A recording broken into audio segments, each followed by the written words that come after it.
When Wall Street starts revising its fears downward, that's usually when the most interesting story begins to emerge, and right now, all eyes are on Apple and what might be a surprisingly measured response to the tariff storm that's been rattling the tech industry.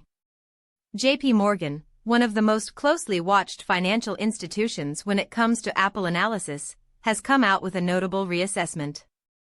Their analysts now believe that any price increases Apple implements on its iPhone lineup could actually come in lower than what markets and consumers had previously feared. And in the world of Apple, where every dollar of pricing carries enormous psychological and competitive weight, that distinction matters enormously. Let's back up and understand why this conversation is happening in the first place. Apple has been navigating a complex web of tariffs tied to its manufacturing operations, the vast majority of which remain concentrated in China. When sweeping tariff policies began reshaping the cost landscape for consumer electronics, analysts across the board started running the numbers, and those numbers were not pretty.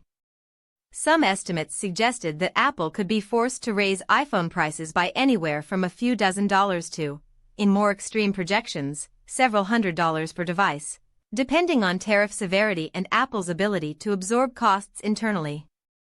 That's the context that makes JPMorgan's revised outlook so significant. The bank is now suggesting Apple has more levers to pull than the market initially gave it credit for.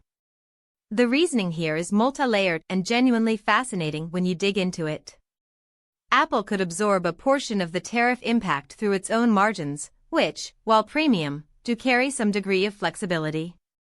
They could also negotiate differently with their supply chain partners, redistribute manufacturing volumes across other regions like India and Vietnam where production has been quietly but steadily scaling up, and potentially restructure product configurations to manage cost exposure.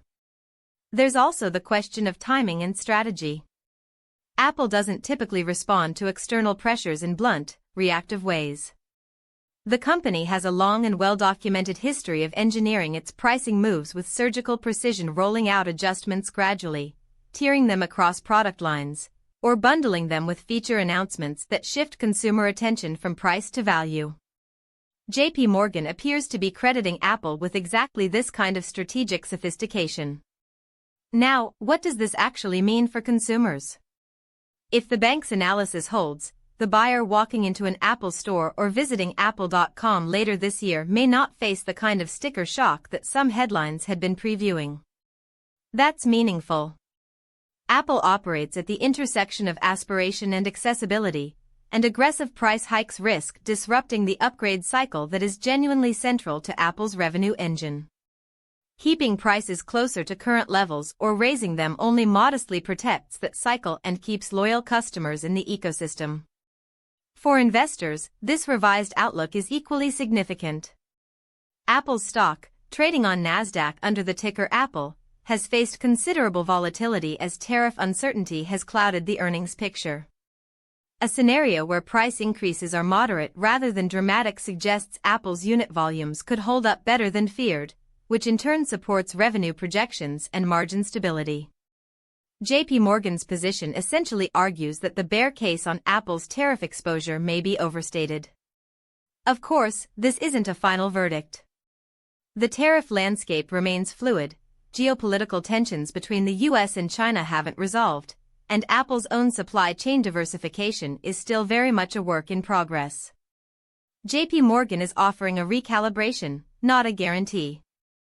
But here's the deeper question worth sitting with in a world where every major tech company is scrambling to adapt to a new era of economic nationalism and trade barriers.